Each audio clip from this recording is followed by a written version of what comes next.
Marvel Cinematic Universe. Every Phase 1 Marvel movie, ranked by box office results.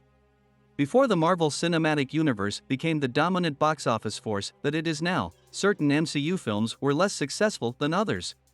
The Marvel Cinematic Universe is, without a doubt, the most successful film series of all time.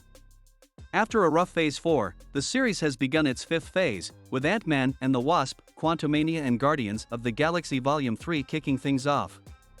The MCU has grossed over $28 billion globally for its 32 feature films. The franchise's box office success peaked in 2019 with Avengers: Endgame, which grossed over $2.7 billion worldwide and claimed the title of the highest-grossing film ever, until Avatar reclaimed it a year later. But the MCU was only sometimes the surefire way to make money that it is now. Early on, when the Marvel Cinematic Universe was more of a dream than a fact, the MCU's track record at the box office wasn't all that good. Even though it had some big hits, people didn't rush out to see a movie just because Marvel Studios made it. With the help of the grosses from the numbers, here is how each Phase 1 MCU movie did at the box office. Number 6. The Incredible Hulk. $265,573,859. The Incredible Hulk is not only Marvel's Phase 1's lowest-grossing movie but also the lowest-grossing movie in the entire MCU. The Incredible Hulk was the second movie in the new Marvel series. It came out in June 2008, just a month after the first Iron Man. The movie starred Edward Norton and was the second Hulk movie in the 2000s. The first was Hulk, which was directed by Ang Lee in 2003. The Incredible Hulk made $55 million in its first weekend in the United States. It made $134 million in North America and $265 million worldwide. With a budget of $137 million to make the movie, it broke even after marketing costs. As the movie with the least money and one of the least creative ideas in the MCU, it's easy to see why this one is so easy to forget. Number 5. Captain America: The First Avenger. $370,569,776. On the other hand, Captain America has become an important part of the Marvel Universe. Cap started bringing in significant numbers when the sequel, Captain America: The Winter Soldier.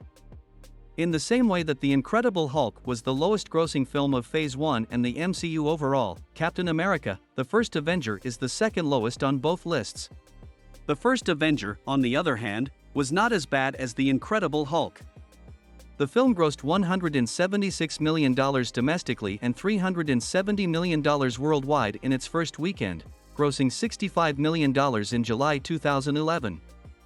Those aren't game-changing stats, but they're respectable and solid enough to improve on. Number 4. Thor. $449,326,618. Moving up a bit on the MCU's box office charts, the first Thor was the riskiest of Phase 1's movies. This is because it was the first MCU movie to accept the theatricality of its comic book source material. The first three movies, Iron Man, The Incredible Hulk, and Iron Man 2, were all set on Earth and focused on science and technology. Thor, on the other hand, was a straight-up fantasy movie starring a, at the time, unknown character. Thor came out in May 2011, just a few months before Captain America.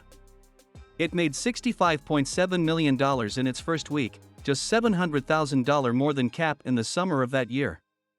Thor just barely beat Captain America at the North American box office, with $181 million, but thanks to a good showing in other countries, it made a total of $449 million.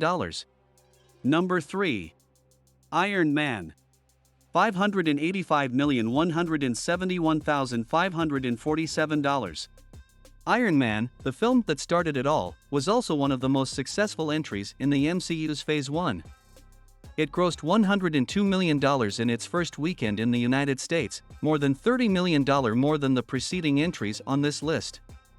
It went on to gross $318 million in North America, making it the second highest-grossing film of the year, after only The Dark Knight. Iron Man grossed $585 million worldwide, ranking it 8th on the year's highest-grossing films list. The picture was a huge risk for the newly founded Marvel Studios, with a $186 million budget. That investment paid off spectacularly for the studio, both at the time and in the decade and a half since. Number 2. Iron Man 2. $621,156,389. Building on the success of the first Iron Man 2 debuted in May 2010 with a $128 million opening weekend in North America.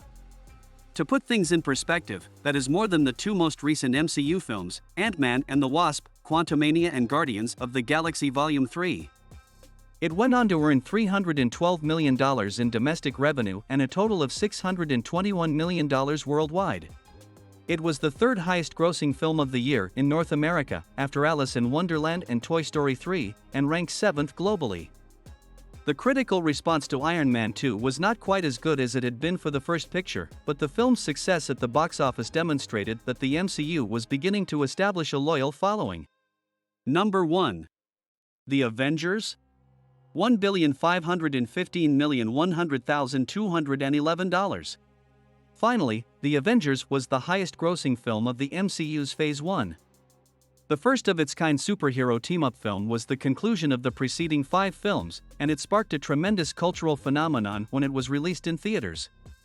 The film debuted to a stunning $207 million in the United States, grossing $623 million. That's true, The Avengers grossed more than Iron Man 2's entire North American theatrical run.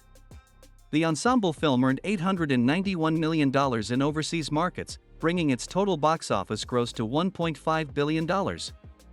The Avengers grossed $900 million more than Iron Man 2 and was undoubtedly the highest-grossing film of 2012, domestically and abroad.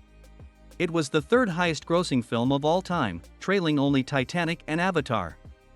The film's success cannot be emphasized. It was the first time the MCU's complete domination was fully displayed.